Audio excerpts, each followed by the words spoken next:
우리나라 사람들이 외국, 특히 서구나 가까운 일본에서 살 때 보이지 않는 차별을 받는 것은 현실입니다. 그 나라 언어에 익숙하고 실력이 있을지라도 유리장벽은 존재합니다. 다만 차별하는 사람이나 차별받는 사람이나 그러려니 하고 넘어갈 때가 많습니다. 때로는 외국인이 지불해야 할 작은 대가, 이 정도로 생각하면서 넘어갈 때도 있습니다.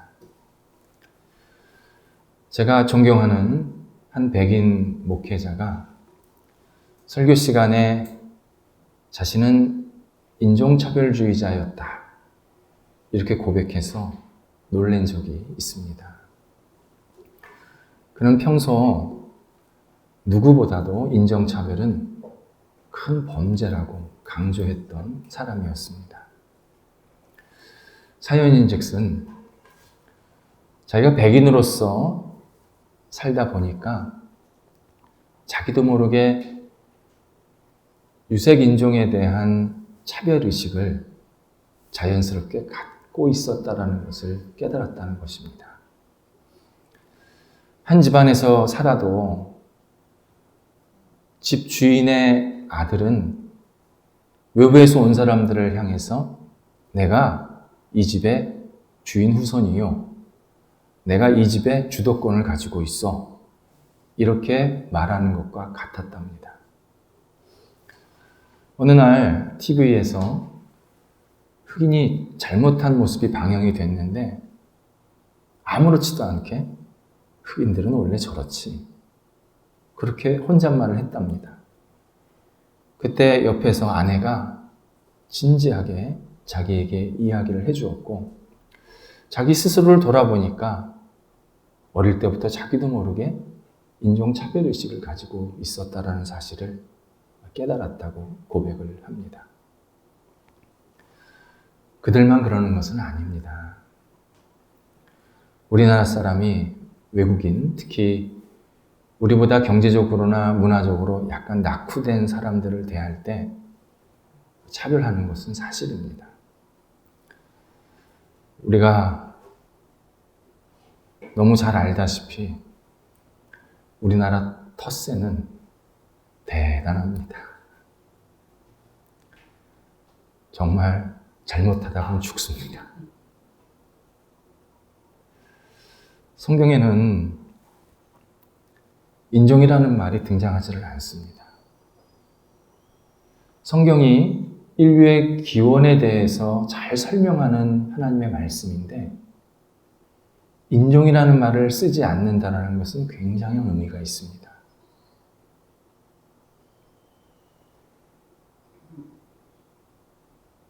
인종이라는 말은 유럽의 사람들이 각 대륙의 나라들을 식민지화할 때 사용한 언어였습니다. 인종을 최초로 분류한 사람은 18세기 독일의 의사였던 요한 블루멘바흐였습니다. 그는 세계 인종을 5가지로 분류를 합니다. 코카소스인, 유럽인을 얘기합니다. 몽골인, 아시아인입니다. 에티오피아인, 아프리카인입니다. 말라야인, 포르네시아라고 그러지 않습니까? 필리핀, 인도네시아 지역 사람들입니다. 그리고 아메리카인, 인디언, 원래 부족들, 그 인디언들을 말합니다. 그는 인종의 맨 꼭대기에 코카소스인이 있고 그 나머지 4인종은 거기에서 태화된 인종이라고 얘기를 합니다. 가장 많이 태화된 인종이 바로 몽골, 아시아인이었습니다. 그렇게 주장을 합니다. 인종을 구분하면서 사람의 우열을 만들기 위해서 사용했다는 것은 굉장히 중요합니다. 처음서부터 인종은 차별의식이 들어가 있는 언어였습니다. 더욱이 인종을 신체적인 조건에 따라서 구분을 했습니다. 그런데 우리가 서로 느끼듯이 신체적인 조건은 칼로 물을 탁 자르듯이 정확하게 분리가 되질 않습니다. 다 섞여 있습니다. 현재 세계의 모든 사람은 혼혈인입니다. 동양인도 서구형이 있고 서구형도 동양인이 있고 다 섞여 있습니다. 성경은 인종이라는 말을 쓰지를 않고 민족, 족속이라는 단어를 계속 사용하십니다. 사도행전 17장 26절에서 언급되었듯이 온 인류는, 전체 인류는 한 혈통에서 시작이 되었습니다. 그러니까 지금 현재 살고 있는 우리 모두는 조상이 하나인 겁니다. 넓은 의미에서 형제 자매지간입니다. 다만 서로 흩어져 살다 보니까 그 지역에 맞게 약간 생김새가 변화가 됐고 먹는 것이나 입는 것이나 문화가 조금씩 다를 뿐입니다. 인류는 하나다. 이것이 성경의 분명한 가르침입니다. 10절에서 바울이 로마 그리스도인들을 위해서 기도하다 보니까 로마를 방문하고 싶은 마음이 생겼다고 그렇게 고백을 합니다. 어떻게 하든지 라는 이 표현은 로마를 얼마나 방문하고 싶은지 그 간절함을 나타내는 단어입니다.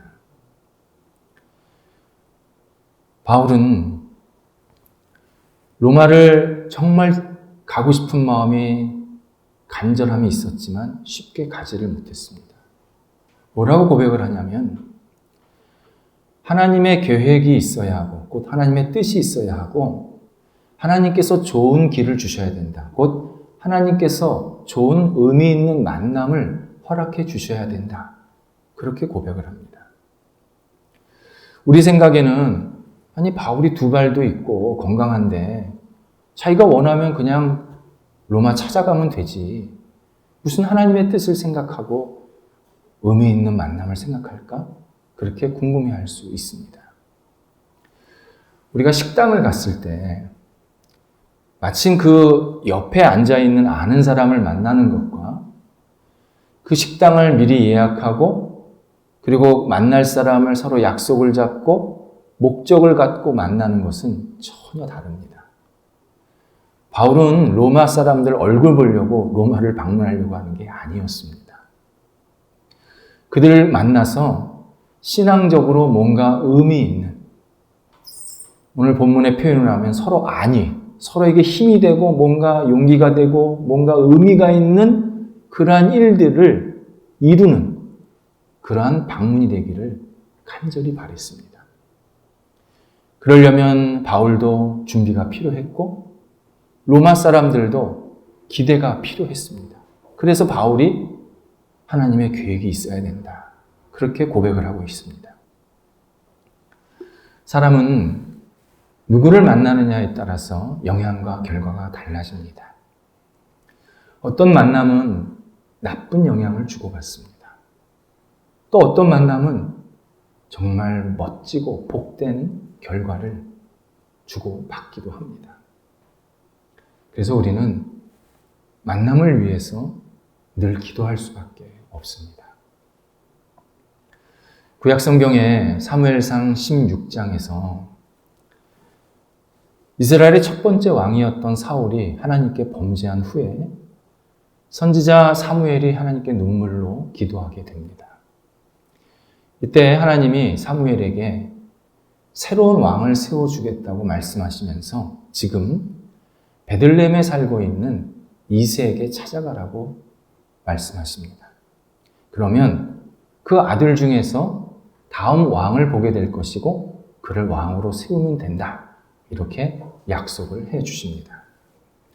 사무엘이 이새의 아들 중에서 제일 먼저 본 사람은 큰아들 엘리압이었습니다. 정말 훈남이었습니다. 요즘 유행하는 말로 왕이 될 상이었습니다. 그래서 그에게 기름을 부어서 왕을 세우려 할 때 하나님이 그는 아니다, 이렇게 말씀하십니다. 그렇게 7명의 아들을 다 하나씩 보고 난 후에 마지막에 가장 어리고 체격도 가장 왜소했던 다윗을 왕으로 세우게 됩니다. 사무엘이 한 사람 한 사람을 볼 때 하나님의 뜻을 물었다는 게 중요합니다. 물론 처음에 외모를 보면서 판단하려고 했다가 실수할 뻔했습니다. 그런데 이내 하나님의 뜻을 다시 물어서 결국 하나님의 마음에 합한 다윗을 왕으로 세우게 됩니다. 장사하시는 분은 오늘 가게에 찾아오실 손님을 위해서 축복하는 마음으로 기도해야 합니다. 직장을 다니시는 분은 오늘 회의할 사람, 오늘 만날 사람, 오늘 거래할 사람을 위해서 기도해야 합니다. 학생은 오늘 수업을 가르쳐줄 선생님, 그리고 같이 수업을 들을 친구들을 위해서 기도해야 합니다. 인생의 반려자를 찾고 싶은 사람은 배우자를 위해서 기도해야 합니다. 의미가 달라집니다. 만남이 하나님께서 주시는 뭔가 새로운 깨달음과 뭔가 도전과 그리고 의미를 계속 허락해 주십니다. 때로 그 만남이 한두 번으로 끝날 수도 있습니다. 그런데 그 끝남 속에서도 하나님은 의미를 분명하게 부어주십니다. 그리스도인이 내가 만날 사람을 위해서 먼저 기도하는 것은 이것은 당연한 것입니다. 바울도 바로 그런 마음으로 하나님의 계획을 그리고 하나님께서 의미 있는 만남을 주시기를 그렇게 기도하고 있었습니다. 바울이 로마를 찾아가고자 하는 이유를 두 가지로 설명을 하고 있습니다. 먼저 11절에서 어떤 신령한 은사를 여러분, 곧 로마 그리스도인들에게 나누어서 여러분의 신앙이 더욱 견고하게 만들기 위함이라고 첫 번째 이유를 말합니다. 견고하게 하다라는 것은 나무의 뿌리가 깊게 내려서 흔들리지 않아 결국 나중에 열매가 맺혀진다는 뜻입니다. 바울은 로마 그리스도인들이 신앙이 좋다는 이야기를 이미 들었습니다. 그런데 거기서 멈추기를 원치 않았습니다. 더 분명한 신앙, 더 확고한 신앙, 더 성숙한 신앙으로 나아가기를 간절히 원했습니다. 바울이 간절히 원한다고 할 때 이 간절히가 어린아이가 엄마의 젖을 찾는 본능, 동물이 물을 찾는 본능을 말합니다. 바울은 신앙을 가진 사람이 견고한 신앙을 갖고 싶은 것은 본능이라는 겁니다. 우리가 신앙생활을 하다 보면 조금 더 신앙생활을 깊게 들어가고 싶은, 조금 더 성경을 더 알고 싶은, 조금 더 예수님을 더 가까이 하고 싶은 마음이 생길 때 그것을 멀리하지 마시기 바랍니다. 그건 본능입니다. 신앙의 본능입니다. 하나님을 알면 알수록 더 깊게 가고 싶고 성경을 읽으면 읽을수록 더 깊게 읽고 싶은 그런 마음은 당연한 본능입니다. 그런 본능으로 바울이 로마 그리스도인들의 신앙을 견고하게 세우고 싶었습니다.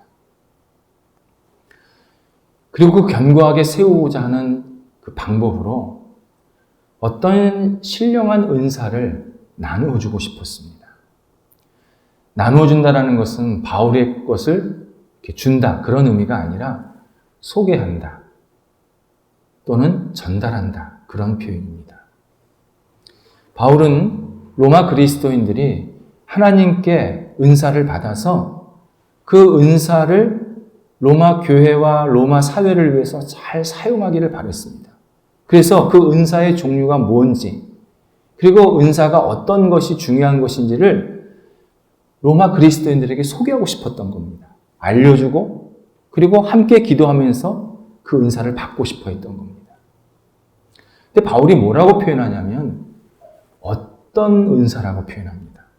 특정한 은사를 말하지를 않고 어떤 은사. 이 말은 바울이 아직 로마 그리스도인들이 필요한 은사를 정확히 몰랐다는 겁니다. 아직 그들을 만나지 않았기 때문에 그들을 함께 만나서 그들과 함께 이야기 나누고, 그리고 이들의 상황이 어떤지, 이들의 신앙의 상태가 어떤 상황인지를 잘 이해하면서 하나님께 함께 기도하면서 신앙을 견고하게 세우고, 그것이 많은 사람들에게 유익이 되게 하는 그러한 신앙으로 성숙하게 만들기를 원했습니다. 첫 번째 이유는 결국 이미 예수를 믿은 사람을 위해서 로마를 방문하고 싶은 겁니다. 어떤 분이 제게 이런 이야기를 한 적이 있습니다. 그러니까 목사님, 예수님만 믿으면 구원을 얻는 거군요. 그렇다면 제가 평생 예수님이 나의 구원자다, 이 사실을 확신하고 살겠습니다. 그러니 가끔 교회 나오겠습니다.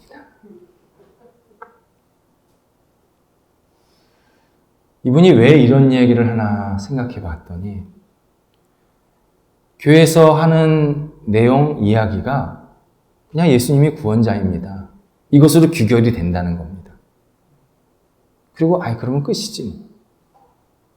그냥 가끔 자기가 필요할 때만 오면 되겠다, 그렇게 생각을 한 겁니다. 하지만 복음은 한 번 듣고 말 진리는 아닙니다. 복음은 굉장히 단순한 것처럼 생각이 됩니다. 예수님이 구원자다. 얼마나 단순합니까? 근데 복음을 나한테 적용을 하고, 그리고 복음을 갖고 복음대로 살려고 하는 것은 그렇게 단순하지가 않습니다. 예수님이 내 주인이 되시고자 할 때 예수님 이외의 대상이 내 주인이 되려고 얼마나 내 마음을 두드리는지 모릅니다. 한 번 두드리는 게 아닙니다. 매일 수백 번, 수천 번 내 마음을 두드립니다. 내가 네 주인 될게. 내가 너한테 만족감을 줄게. 내가 너에게 구원을 줄 수 있어. 하루에도 수십 번, 수백 번, 평생 우리의 마음을 두드립니다. 그래서 우리는 복음을 듣고 또 듣고, 음미하고 또 음미해야 합니다. 그리고 이 복음을 통해서 다시 결단하고, 그리고 이 복음 위에서 다시 생활하려고 하는 간절함을 가지고 매일매일 복음에 더 전착해야 합니다. 그래야 마지막에 하나님께서 우리를 믿음의 승리자로 세워주십니다. 복음이 내가 계속 젖어 있어야, 복음에 내가 푹 빠져 있어야 이 상황 속에서 어떤 어려움이나 어떤 현실 속에서도 복음이 이렇게 마르지 않게 촉촉하게 늘 나한테 있게 됩니다. 그 복음이 나를 계속 세우게 하십니다. 또 하나 바울이 로마를 방문하려고 하는 이유는 14절 15절에서 아직 예수님을 알지 못하는 사람들에게 복음을 전하기 위함이다, 그렇게 말하고 있습니다. 바울은 이미 예수를 믿은 로마 그리스도인들과 함께 힘을 합쳐서 아직 대다수 믿지 않는, 아직도 복음을 받아들이지 않는 사람들에게 복음을 전하고 싶었습니다. 당시 로마는 다양한 계층과 엄청난 인구가 밀집해 있던 대도시 중에 대도시였습니다. 로마 시민, 그리고 노예, 군인, 상인, 여행객, 이만한 인구가 모여있는 도시가 없었습니다. 몇몇 큰 도시들도 많은 인구가 있었지만 로마에 비해서는 정말 아무것도 아니었습니다. 바울은 이 로마에서 복음을 전해야 복음이 확장될 것이라고 확신을 했습니다. 바울은 복음을 전할 때 늘 어떻게 하면 복음이 더 많은 사람에게 전달될까를 고민을 했습니다. 섬에서 복음을 전하는 것과 도시에서 복음을 전하는 것은 파급 효과가 다릅니다. 물론 섬에서 복음을 전하는 사명을 받으신 분들이 있습니다. 정말 훌륭합니다. 여러분들도 그 역할을 잘 하셔야 됩니다. 그런데 복음의 확장, 복음의 확산은 항상 도시 중심부에서 시작이 됩니다. 그런 의미에서 도심에 많은 교회가 있다는 것은 좋은 일입니다. 믿지 않는 사람들이나 또는 믿으면서도 약간 비판적인 사람들은 도시에 교회가 너무 많습니다. 이렇게 말합니다. 그분들은 하나만 생각하는 겁니다. 실제로 신앙적으로는 도시에 교회가 많은 것이 옳은 겁니다.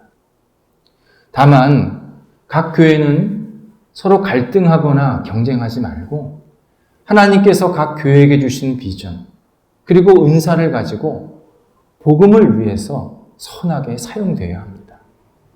그리고 복음의 확장을 위해서 때로 같이 손을 잡고 협력하는 일도 잘 감당을 해야 합니다. 도시의 많은 교회들을 통해서 그 도시의 복음화가 이루어졌다. 이건 굉장히 고무적인 일이고 바람직한 방향입니다. 바울도 그래서 계속 도시 중심으로 그리고 도시도 핵심 그 한가운데 들어가서 계속 복음을 전했습니다. 바울이 로마를 소개를 하면서 로마의 구성원들이 헬라인, 야만인, 지혜로운 자, 어리석은 자로 구분을 하면서 모든 사람에게 자신은 빚진 자다. 그렇게 말하고 있습니다. 바울은 자주 자신의 편지에서 나는 빚진 자입니다. 이렇게 고백하는 장면이 나옵니다. 이 말은 자기는 자격이 없다. 자기는 너무 부끄럽고 부족한 사람인데 하나님께서 자기를 사랑으로 은혜로 먼저 채워주셨기 때문에 이 은혜와 사랑을 나는 다른 사람들에게 전할해야 하는 그런 책임을 가지고 있다. 이런 의미로 빚진 자라고 고백을 하고 있습니다. 또 빚이라는 뜻에는 죄라는 그러한 내용도 담겨져 있습니다. 바울이 빚진 자라고 고백한 것은 나는 하나님 앞에서 큰 죄를 지은 죄인인데 하나님의 용서함을 받은 사람입니다. 이 용서함 받은 복음을 다른 사람들에게 전해야 되는 것이 내 책임입니다. 그래서 나는 빚진 자입니다. 이렇게 고백하고 있습니다. 바울이 빚을 졌다고 하는데 모든 사람에게 빚졌다는 게 참 의미가 있습니다. 당시 로마는 좋은 가문에서 태어나서 최고의 학문인 철학과 수사학을 배운 사람을 지혜로운 자,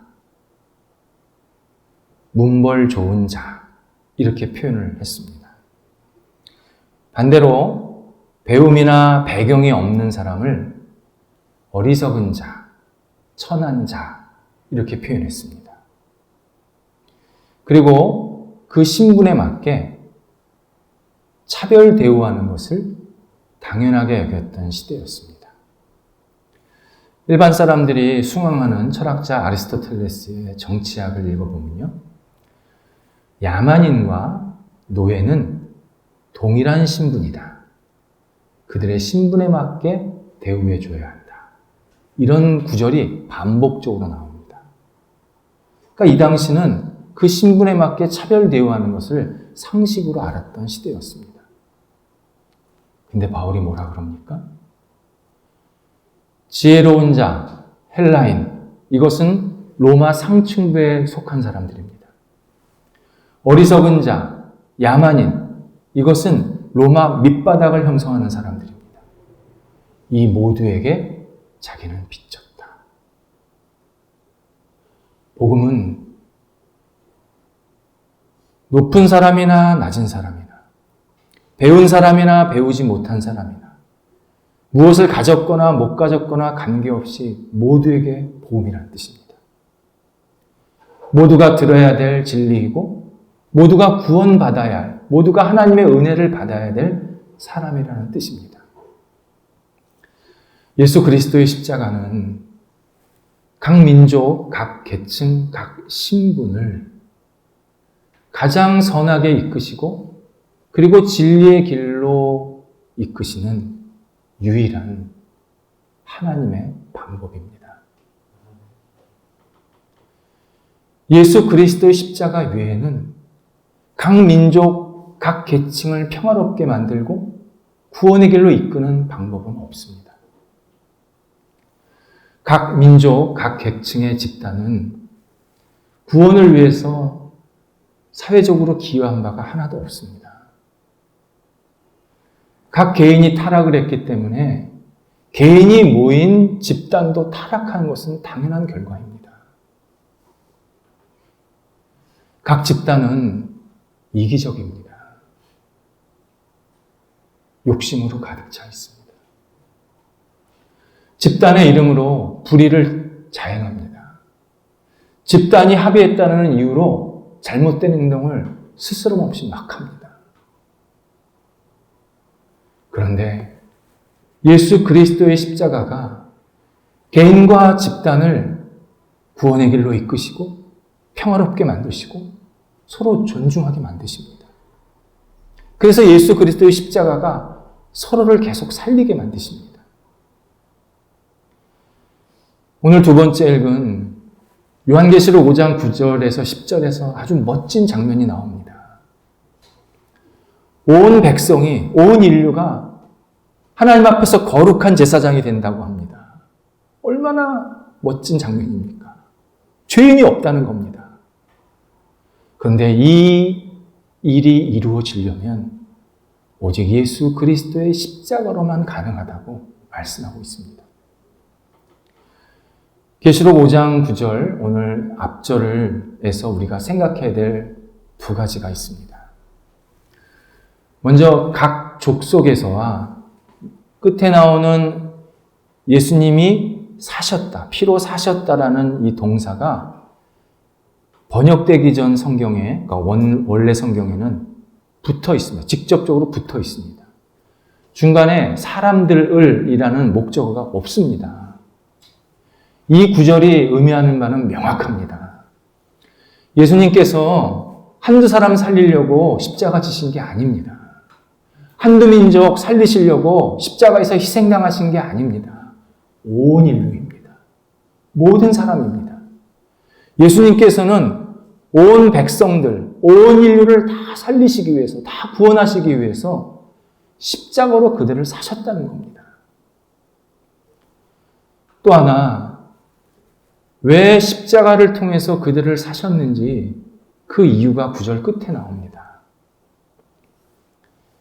하나님께 드리시려고. 하나님께서 우리를 사시고 우리를 구원해 주시는 이유는 우리가 하나님의 이름을 찬송하고 하나님의 영광을 드리기 위함입니다. 그래서 각 족속은 서로 화평하고 각 족속은 구원을 받고 그리고 하나님의 백성들이 함께 모여서 주님을 찬양하는 것을 가장 기뻐하시기 때문에 예수 그리스도가 십자가를 지셨다는 것입니다. 사람들에게 왜 우리가 옆 사람을 존중해야 합니까? 왜 옆 사람과 사이좋게 지내야 합니까? 왜 평화롭게 지내야 합니까? 물어보면 좋은 게 좋은 거 아닙니까? 다투면 힘들잖아요. 다투면 다 서로 안 되잖아요. 안 싸우고 살아야 서로 잘 사는 거죠. 이렇게 대답을 합니다. 하지만 이런 평화, 이런 화해는 언제 무너질지 모릅니다. 자기의 유익이 되지 않으면 이 평화는 금세 깨집니다. 자기가 분리하면 화해는 없습니다.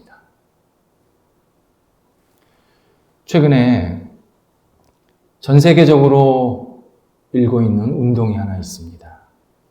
영어로 Black Lives Matter.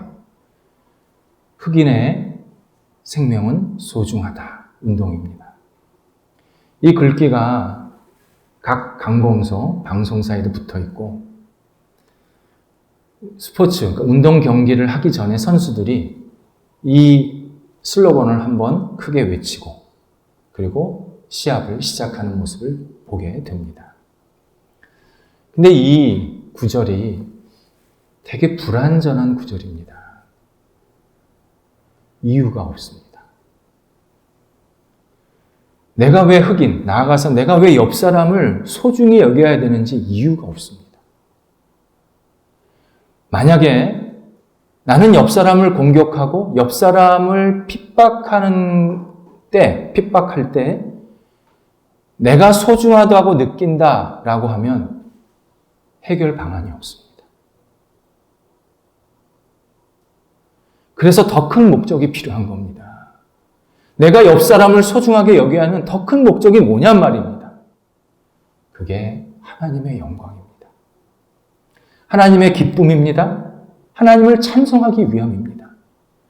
그래서 내가 조금 손해보더라도, 내가 조금 어려운 일이 있을지라도 옆 사람이 하나님을 찬송하도록 길을 열어주는 겁니다. 그를 존중해주는 겁니다. 그를 소중히 여겨야 합니다.